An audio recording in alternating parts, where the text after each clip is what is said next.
Have you noticed that the holidays are coming earlier and earlier this year? This year, I promise you, I saw Christmas things September 30th in the stores before Halloween was here, before October was here. Christmas was on the shelves. So this sermon today is an effort to reverse that trend, because I'm going to talk about Halloween. 5 days after Halloween, because it kind of got ripped off this year. I think Christmas hogged it up a little bit. So Halloween is the second largest retail day of the year behind Christmas. But it's the number one day of the year of pizza ordering, which Christmas cannot shine a candle even at all on that one. And it's also, contrary to popular beliefs, it wasn't a holiday started by Hallmark, and it wasn't a holiday started by candy companies. In fact, the origins were about 2,000 years ago, about the same time as Christmas, and it was in Ireland with the Celts. And they had this feast called the Feast of Samhain. And this feast was to celebrate the harvest, the end of the harvest season. So these people, 2,000 years ago, you have to kind of imagine 2,000 years ago what it was like. They had a lot of unanswered questions and things that they just had to make up stories about to make sense of. Kind of the same thing we do. We make up a story that fits with us about things that we don't understand. Like what happens after we die. Is there a God or is there not a God? What's our purpose here on the planet? These are stories that we have to make up to make sense out of things that we really don't have a definitive answer to. So 2,000 years ago, they didn't have a definitive answer about a lot, just in their life.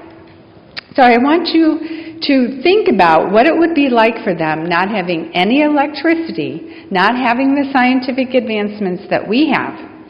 So they go from their fields are full of life. They're full of food. And the harvest comes and it leaves all the fields looking dead. And then, because they don't have daylight savings time, the darkness starts coming earlier and earlier in the day. And it lasts longer and longer at nighttime. And every year when this happened, there was an anxiety that happened, and wondering if their village was going to survive the long night of winter. They believed at the point where the harvest was done and the night darkness was coming of winter, that was the little window where the veil between life and death was the thinnest.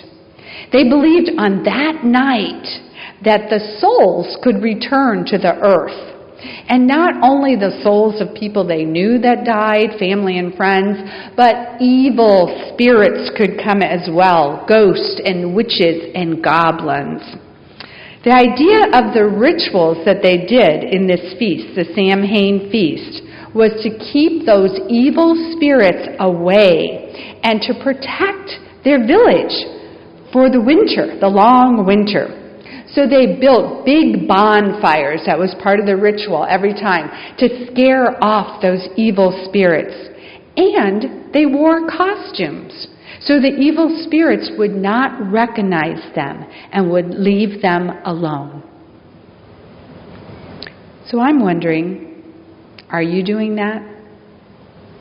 Are you wearing a costume or a disguise so that the evil spirits will leave you alone to ward off your fears?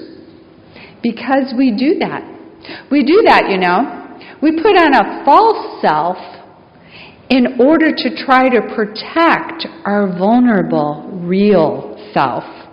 Because somehow we believe bad things will then stay away from us. We put on an act. We pretend like there's no problem when there is a problem. We don't ask for help. We don't need any help. It's all part of our false self. We say yes to things that the answer really is no, I don't want to do that. We put on our disguise and pretend it's okay. We lie. We lie to other people and sometimes to ourselves.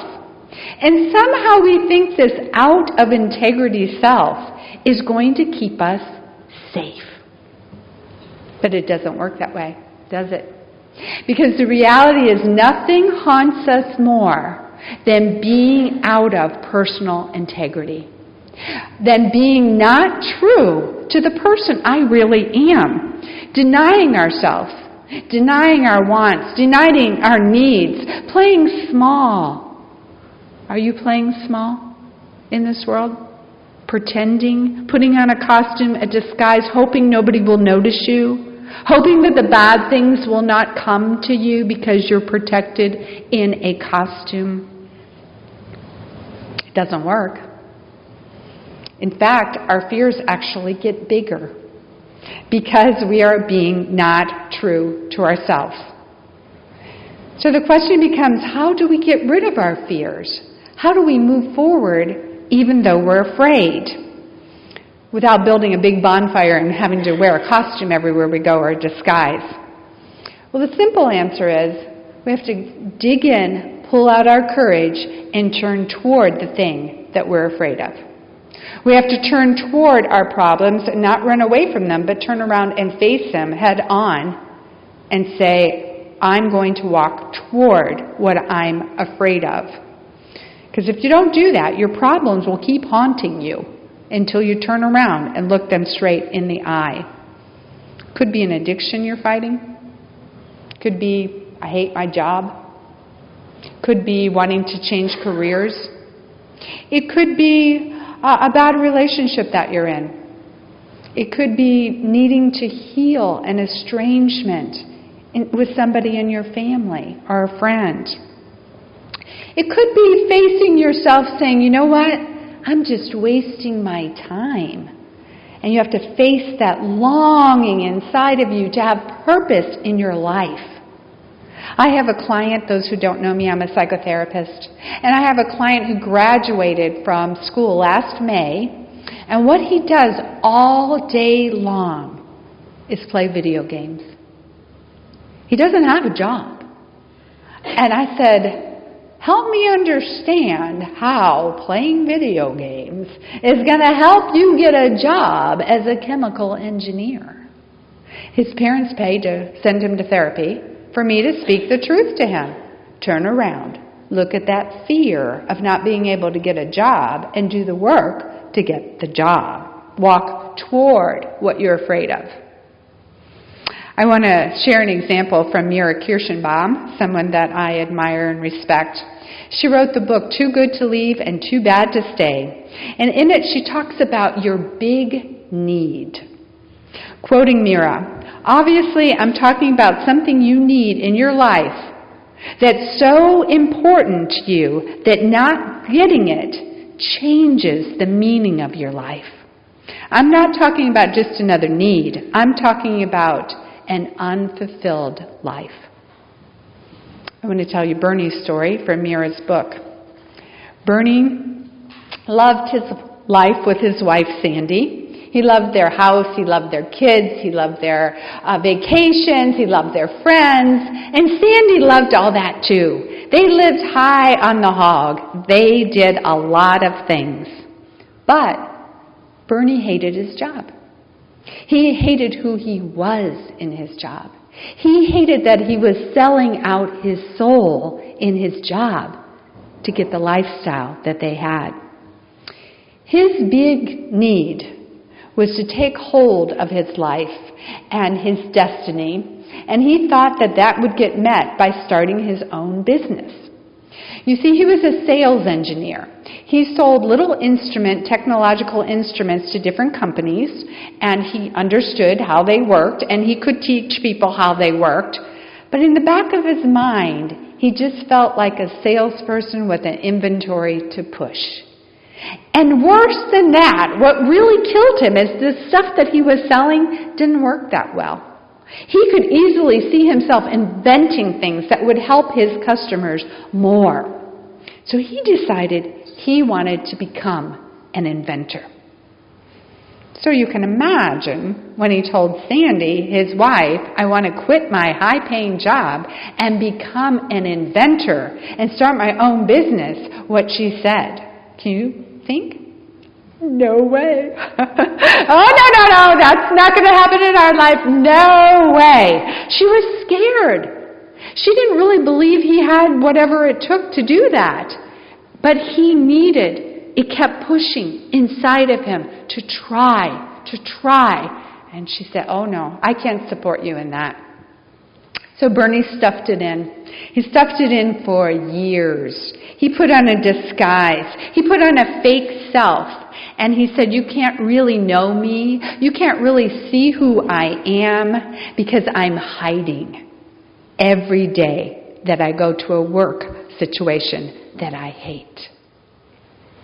So resentment starts happening. And as a marriage counselor, I can tell you, it's not a good thing. And anger starts happening. And he's angry at himself for not standing up for himself. And he's angry at his wife for not supporting him.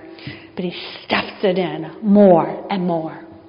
Until one day, his kids have left for college, his sister is over, and he tells her about the dream that he has of owning his own business and being an inventor. His sister changed his life with one sentence. She said, why don't you do that? And he said, oh, yeah, it's just silly. Sandy would never back me on it. And, don't you think I missed my chance?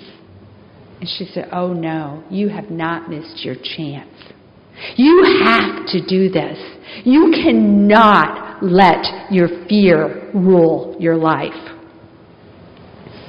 Because he was afraid. He was afraid to face the fact that pushing inside of him was still there. He was afraid to face the fact that he may lose his wife in this equation. But he listened to that pushing, and he quit his job. And true to her word, Sandy left him. So then you have to think, did he do the right thing? Many of Sandy's predictions came true. His new life was a struggle. Fame and fortune were not around the corner for him. But after about 10 years, some of his inventions clicked. They didn't make him a rich man, but they made him a happy man. As Mira said, Bernie was a bit disappointed in the way his dream had turned out, but this is crucial. He wasn't disappointed that he followed his dream. He was proud of himself. He enjoyed the actual work that he did every day. He felt congruent with himself. You see, he was no longer hiding in a costume, in a disguise. He didn't have a fake self that he had to present to the world. His real self showed up. He hadn't wanted to lose Sandy or the relationship, but when he was forced to choose between Sandy or being true to his real self, he still was glad he satisfied the biggest need of his life. What about you? Do you have something pushing inside of you? Do you have a need that I wish I could, or I've thought about that for so long? It's something inside of you that at the end of your life, if you haven't attended to it haunting you, you will say, I wish I had done that. I really, really wish I had done that. I'm not suggesting that you leave your relationships, but I am suggesting that you get quiet and you listen to whatever that still small voice is inside of you pushing you. You matter. Your hopes and dreams matter. The things, your creativity matters. The universe is pushing you to do the hard stuff that you're afraid of. It's pushing you to grow. For me, there came a time in my marriage when I realized my marriage was not the marriage that I wanted. I am, after all, a marriage counselor, and I spend day after day after day with people trying to work on and heal their marriages. And about 20 years ago, it occurred to me that this statistic really hit me hard, that 50% of marriages in America end. 50% of marriages end. And of the other 50% that don't end, 40% are kind of crummy relationships. But people stay married because they're too afraid to get a divorce. But there's this 10% sliver. And I got aware of that 10% sliver of great marriages. And it was at that point that I decided I'm going to have that in my life. I'm going to have that with or without my husband. Fortunately, he got on board. But I decided I'm not going to my grave without having extraordinary marriage for myself. I'm not going to my grave without really knowing what it means to love another human being and what it feels like to actually be loved and let myself be loved. What I learned in the process is I had to be true to myself. I had to speak my truth out loud, even if it made my husband uncomfortable and it was scary. I had to say the hard stuff. I had to be willing to show up. I also learned what was helpful to me was meditating. Just getting quiet and calling the spirit of light into me. Being clear that there is an energy bigger than me that we can connect to. I call it the energy of love.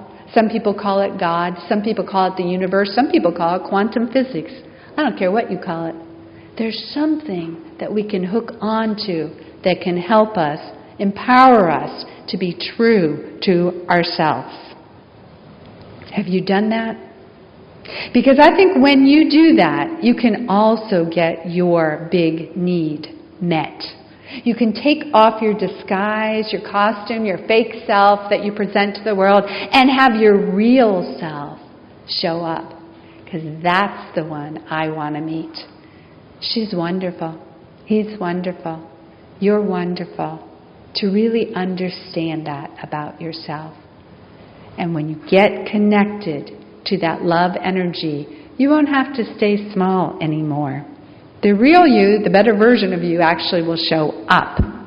As Coco Chanel said, beauty begins the moment you decide to be yourself. And Alan Moore, he's a cartoonist that brought us a lot of the Batman stories, said it this way: beneath this mask is an idea, and ideas are bulletproof. Is there something inside of you? An idea that's pushing you? Remember, ideas are bulletproof. I'm here to tell you, you have not missed your chance. Your time is not over. We cannot rewrite the beginning of our story. That's done. That's past. It's already happened. We can't change it. We can't edit it. We can't erase it. We can't forget it. The past is already behind us. We cannot rewrite it. But we can, at any moment, rewrite the ending to our story. We can't take away our mistakes, but we can change from this point forward. And one more thought I want to leave you with. You can't write the next chapter of your life if you keep going back and rereading your past chapters. Those are done. Move forward to whatever is pushing you inside. As Rumi said, why do you stay in prison when the door is actually wide open? Walk through it. The Spirit of life is available to you to help you do that. Get quiet, calm, and listen inside of yourself. And I want to leave you with one of my favorite quotes. The game favors the bold. Eat lima beans. Be true to yourself, whether it's popular or not. You are beautiful, exactly who you are. Go for it. Blessed be, and amen.